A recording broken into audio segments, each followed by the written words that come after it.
Supreme Fight 2026 non è stato semplicemente un pay-per-view della Stardom andato in scena sabato 7 febbraio.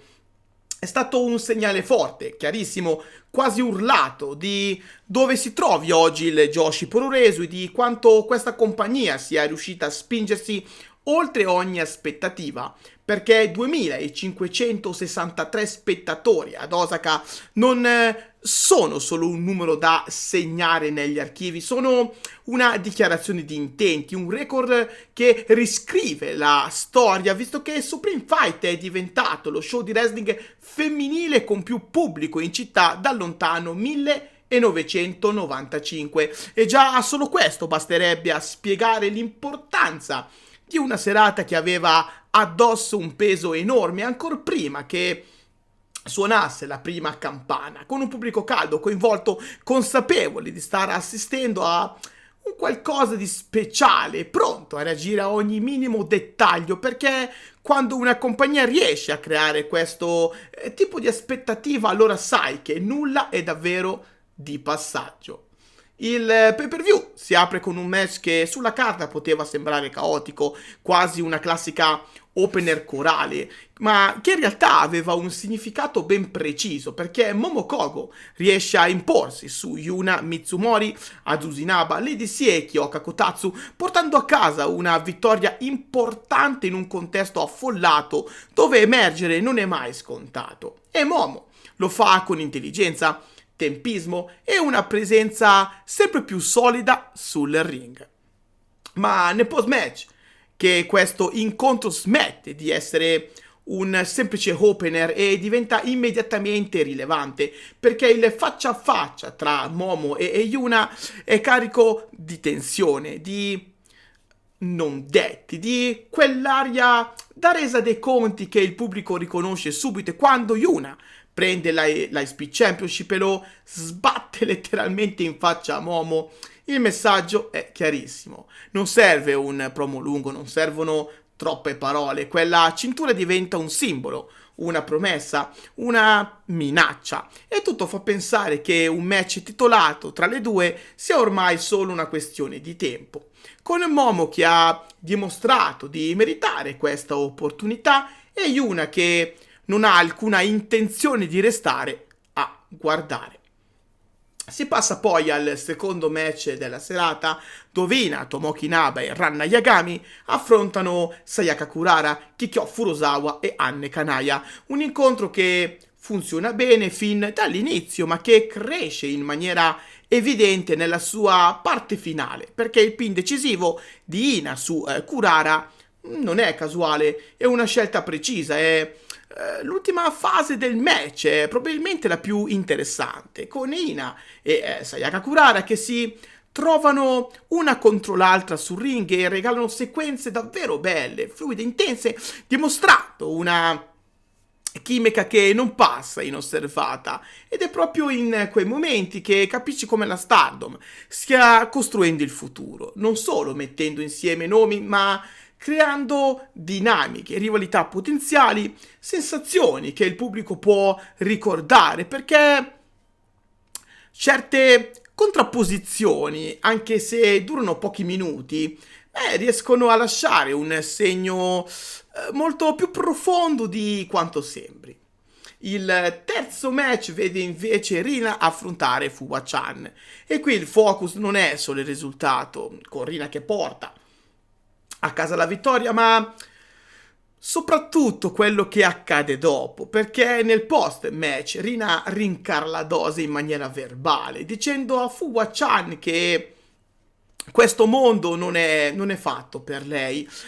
parole dure, taglienti, che colpiscono più di qualsiasi colpo sul ring e che servono a rafforzare l'immagine di una Rina sempre più sicura, sempre più spietata anche al microfono. Ma dall'altra parte Fuwa-chan sorprende, perché accetta la sconfitta, ringrazia Rina per il match e dimostra una maturità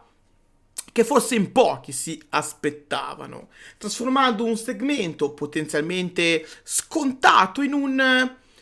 momento umano, credibile, dove il contrasto tra le due personalità rende tutto più interessante. Si arriva poi al quarto match ed è impossibile non sorridere perché quando Maki Itoh sale sul ring con la sua cute belt, un titolo di cartone creato da lei stessa, beh, capisci subito che stai entrando in un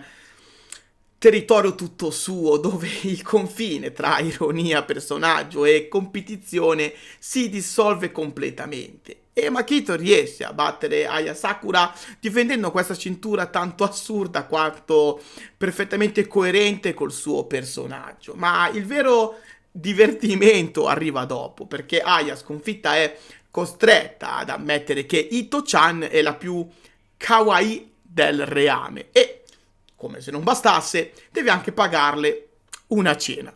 Maki però non si accontenta e alla fine colpisce la povera Aya Sakura con una stunner e se ne torna festeggiante e badazzosa nel backstage. Beh, un segmento che funziona perché non è solo comedy fine a se stessa, ma un modo intelligente per rafforzare il personaggio di Makito che riesce a rendere credibile anche un titolo di cartone, trasformandolo in qualcosa di riconoscibile e memorabile. Il quinto match alza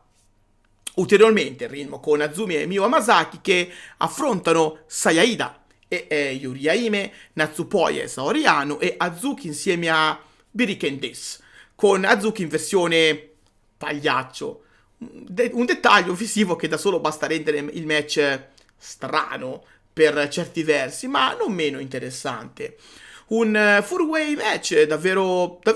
carino e ben combattuto da tutte le atlete coinvolte. Personalmente mi sono molto divertito a vedere tutto quel caos sul ring. E in mezzo a questo caos controllato è Miyu Masaki a prendersi il pin decisivo su Yuriya, portando a casa una vittoria importante per il suo team. È un incontro dove l'azione non è mancata e dove ogni coppia riesce comunque a ritagliarsi il proprio spazio, mantenendo alta l'attenzione del pubblico e dimostrando ancora una volta la profondità del roster della Stardom. Il sesto match vede Shuri affrontare e sconfiggere Saki Kashima. Una Saki Kashima che si è presentata sul ring con una entrata a dir poco spettacolare. Sì, perché Saki si è fatta accompagnare sul quadrato niente meno che dalla cantante ufficiale della sua theme song. Un'esibizione dal vivo davvero suggestiva. Un incontro che comunque fa esattamente quello che deve fare. Con Shuri che continua a presentarsi come una forza dominante, solida, credibile, mentre Saki, svolge il suo ruolo alla perfezione, rendendo il match scorrevole e ben costruito, senza mai sembrare fuori posto, e anche se non è l'incontro più discusso della serata, serve a mantenere il livello alto e a preparare il terreno per ciò che verrà dopo. E proprio quando sembra che la serata stia entrando nel suo secondo atto, arriva il settimo match, quello che forse più di tutti ha diviso, perché Mi Vida Loca affronta i XV in un gauntlet match che personalmente mi ha un po' deluso e non è un segreto, perché le aspettative erano alte, forse troppo, e l'incontro non è riuscito a soddisfarle pienamente. Ma ciò che accade dopo è molto più importante del match in sé, perché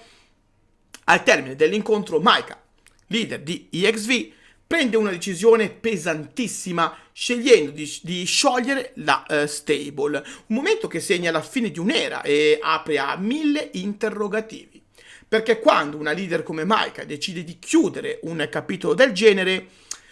nulla è mai casuale, le conseguenze di questa scelta inizieranno a far sentire molto ma molto presto. EXV era nata come un qualcosa che univa due mondi, ma con l'addio di Mina Shirakawa tutto ciò è venuto a mancare. Il collante che teneva appunto insieme questi due mondi così diversi si è sciolto come neve al sole e allora Maika, consapevole dei progressi fatti da tutte le sue ex amiche, ha deciso che era giusto ora concentrarsi su obiettivi singoli e che gli ex membri di XV erano ormai pronti a lasciare il nido e a volare con le proprie ali. Cosa succederà ora? Gli scenari sono davvero tanti e tutti da vivere, ecco perché approfondiremo questo discorso nell'immediato futuro con un contenuto apposito. Vi invito quindi a lasciare un like, a iscrivervi al canale attivando anche la campanella per non perdere tutto ciò. Inoltre, per ulteriori info su questa vicenda e molto altro, vi invito a seguire il progetto Donne tra le corde. Trovate tutti i link di questo fantastico progetto qua sotto in descrizione. Per finire, se vi piace ciò che faccio e volete supportare concretamente il mio lavoro, allora potete farlo grazie al link PayPal che trovate qui sotto in descrizione. Ogni donazione aiuta me e il mio progetto a crescere sempre più e a portarvi contenuti sempre più in linea con i vostri gusti personali. A tal proposito voglio prendermi 2 minuti per ringraziare personalmente Angelo per la donazione dell'altro giorno. Grazie Angelo, grazie di cuore. Ma andiamo avanti perché dopo lo shock emotivo dello scioglimento di EXV, Supreme Fight 2026 entra definitivamente nella sua fase più delicata, quella in cui ogni match pesa di più, ogni scelta viene osservata con attenzione e il pubblico sa che da questo momento in poi nulla sarà davvero leggero, perché quando una stable storica si dissolve davanti a oltre 2000 spettatori, l'aria cambia. E lo senti anche senza bisogno che qualcuno lo dica al microfono. Ed è proprio con questo stato d'animo che si arriva all'8º match della serata, quello valido per i Goddess of Stardom Championship con BMI Nissen, Natsuko Tora e Ruaka chiamati a difendere le cinture contro Hanan e B. Priestley. Sulla carta il match aveva tutto per funzionare, perché da una parte c'era la fisicità brutale e caotica di Natsuko Tora, supportata da una Ruaka sempre più solida e consapevole del proprio ruolo. Dall'altra una Hanan in costante crescita, affiancata da una B. Priestley che, per esperienza e carisma, avrebbe dovuto alzare il livello dell'incontro. Ma purtroppo il match si rivela piuttosto sbrigativo, quasi frettoloso, con un ritmo che non riesce mai davvero a decollare e con una gestione che lascia un po' l'amaro in bocca, perché la difesa titolata arriva, sì, ma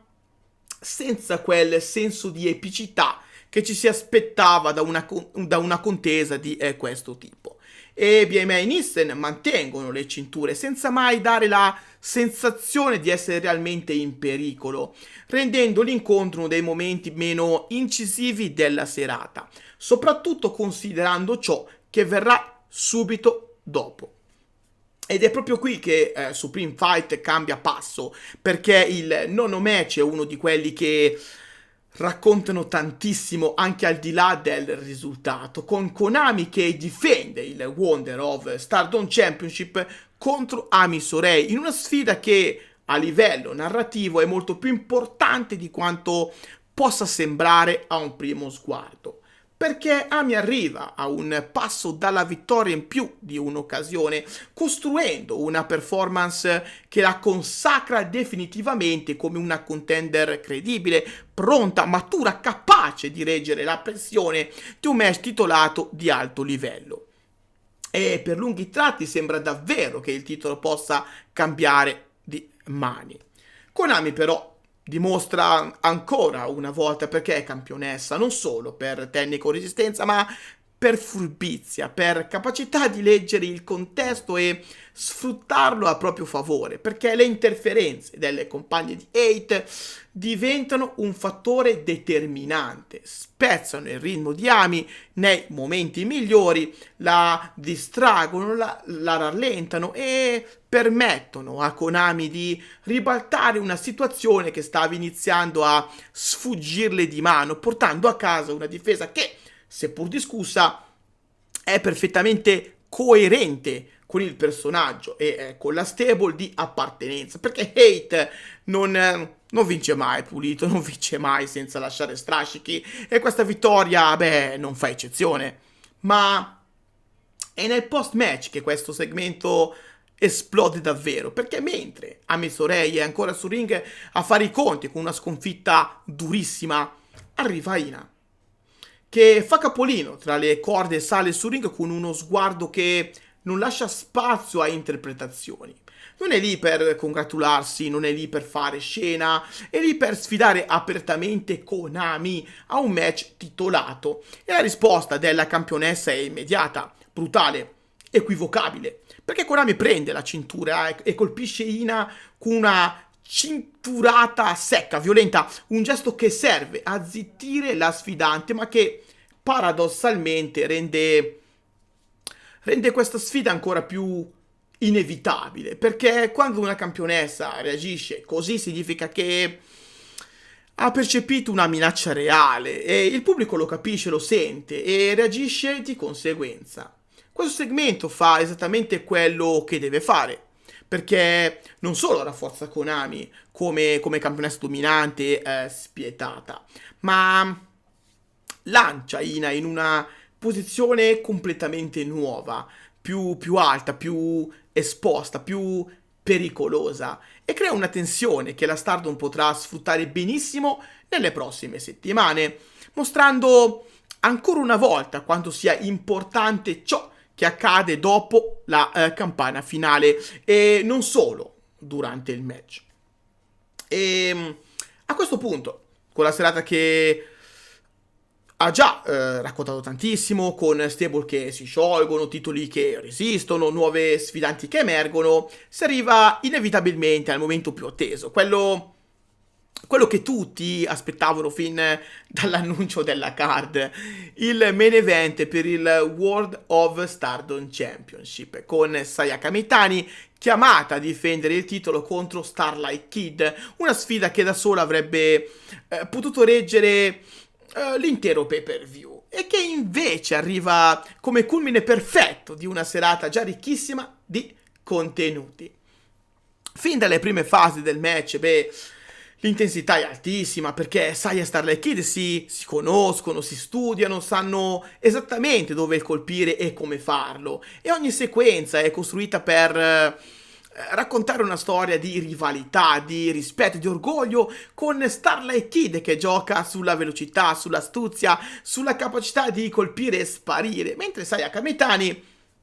risponde con potenza, resistenza e una presenza da vera campionessa, una di quelle che non arretrano mai, nemmeno quando la situazione si complica. E la situazione si complica e come intorno al 10° minuto, quando Saya si lussa un dito, un infortunio che in qualunque altro contesto avrebbe potuto portare a uno stop immediato, a una decisione difficile ma necessaria, e invece no. Perché il dottore presente all'arena interviene, le stecca il dito, controlla le condizioni della campionessa e Sayaka Mitani prende una decisione che dice tutto su chi è e su cosa rappresenta, perché torna sul ring e continua a lottare per altri 15 minuti, ignorando il dolore, ignorando il rischio, mettendo davanti a tutto la Stardom e il World of Stardom Championship. Questo momento cambia completamente la percezione del match, perché da lì in poi ogni colpo, ogni presa, ogni caduta assume un peso diverso. Il pubblico lo sa, le avversarie lo sanno, e Starlight Kid non rallenta, non concede nulla, anzi sfrutta il momento, capisce che la campionessa è vulnerabile e prova a colpire ancora più duramente, portandosi vicinissima alla vittoria in più occasioni, facendo credere davvero che l'impossibile possa accadere proprio lì, davanti a un pubblico record a Osaka. Ma Sayaka Mitani resiste, si rialza, stringe i denti, combatte non solo contro Starlight Kid, ma contro il proprio corpo, che le manda segnali chiarissimi. E quando finalmente riesce a difendere con successo il titolo, il risultato va ben oltre una semplice vittoria, perché Beh, perché diventa una dichiarazione definitiva, una prova di dedizione totale, di amore per la cintura, per la compagnia, per quel ruolo che la Stardom continua ad affidarle non per caso, ma perché Saya Kamitani incarna perfettamente ciò che significa essere una World Champion, oggi più che mai. Ed è proprio qui che il messaggio diventa chiarissimo, perché se la Stardom continua a puntare su Saya Kamitani, se continua a metterla al centro, se continua a costruire intorno a lei i momenti più importanti, è perché Saya non è solo una campionessa imbattibile sul ring, ma è una lottatrice disposta a sacrificare tutto pur di difendere quel titolo, anche la propria incolumità, anche la propria salute, e questo nel mondo del wrestling, beh, fa tutta la differenza del mondo. Quando si arriva alla fine di Supreme Fight, la sensazione è quella di aver assistito a qualcosa che va ben oltre la semplice somma dei match in card, perché questo pay-per-view non è stato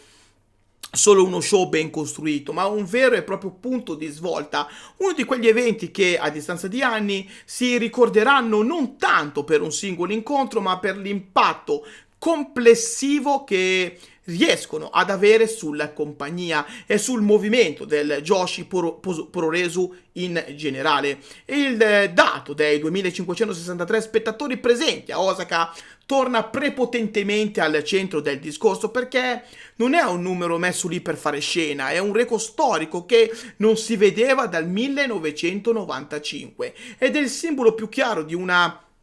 Stardom che oggi è più viva, più forte e più seguita che mai. Guardando l'intero show nel suo insieme diventa evidente come ogni segmento abbia contribuito a costruire questa sensazione di crescita e continuità, perché già nelle prime fasi della serata si è capito che nulla sarebbe stato davvero marginale, dal faccia a faccia tra Momokogo e Yuna Mitsumori, che ha immediatamente acceso i riflettori sulla Speed Championship, passando per le ottime sequenze tra Ina e Sayaka Kurara, che hanno dimostrato quanto il futuro della compagnia sia già pronto a prendersi spazio, fino ai momenti più duri e controversi, come lo scontro verbale tra Rina e Fuwa-chan, che ha mostrato due approcci completamente diversi a questo mondo. Entrambi credibili, entrambi coerenti. Anche i match più leggeri o apparentemente meno importanti hanno avuto una loro funzione, come nel caso della difesa della Cute Belt di Makito, che è riuscita ancora una volta a trasformare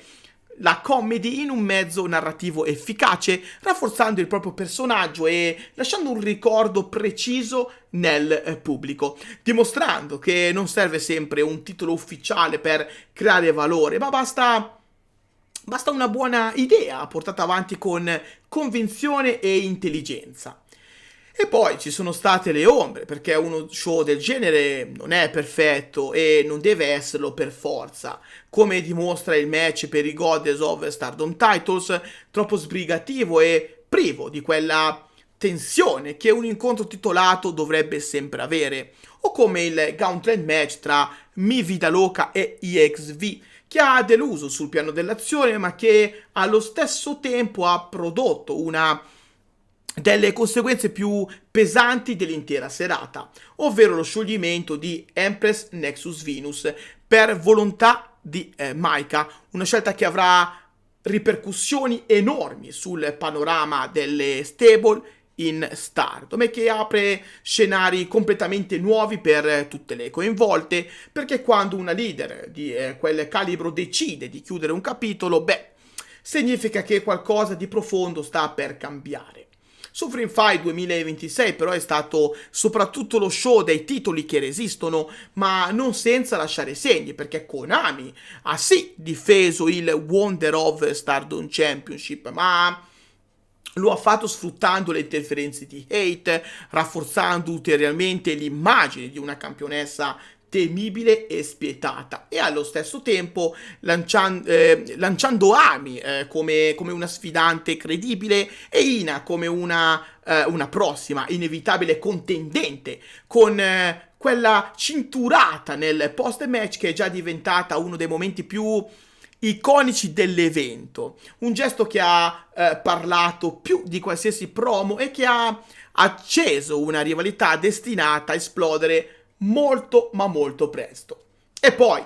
c'è il main event, perché alla fine, volenti o nolenti, Supreme Fight 2026 verrà ricordato soprattutto per ciò che è accaduto nel match tra Saya Kamitani e Starlight Kid, una sfida che ha racchiuso in sé tutto ciò che rende grande il wrestling: tecnica, intensità, storytelling, sacrificio e quell'infortunio al dito che avrebbe potuto cambiare tutto e che invece ha reso il match ancora più potente, ancora più significativo. Perché vedere Saya Kamitani continuare a lottare per 15 lunghi minuti con un dito steccato davanti a un pubblico record per difendere il World of Stardom Championship è l'immagine perfetta di cosa significhi essere una campionessa in questa compagnia. Non si tratta di esaltare il dolore o il rischio fine a se stesso, ma di riconoscere una dedizione totale, una volontà ferrea, una mentalità che va oltre il singolo match, perché Saya Kamitani non stava difendendo solo una cintura, stava difendendo un simbolo, una responsabilità, un ruolo che la Stardom continua ad affidarle, perché lei, più di chiunque altra in questo momento, incarna l'idea di una campionessa inarrestabile, capace di andare avanti anche quando tutto direbbe il contrario. Ed è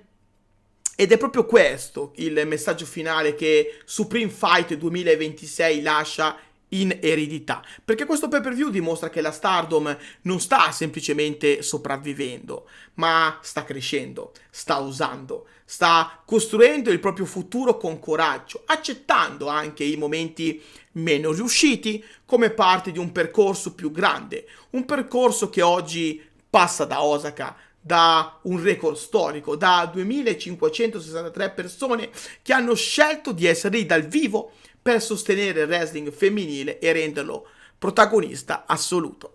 Supreme Fight non è stato perfetto, ma è stato importante, ed è questo che alla fine conta davvero, perché gli show che cambiano le cose non sono quelli senza difetti, ma quelli che lasciano un segno, che fanno parlare, che aprono nuove strade. E questo pay-per-view ha fatto esattamente questo, mettendo la Stardom ancora una volta al centro della scena e ricordandoci perché oggi più che mai il Joshi Pororesu continua ad essere uno dei cuori pulsanti del wrestling mondiale.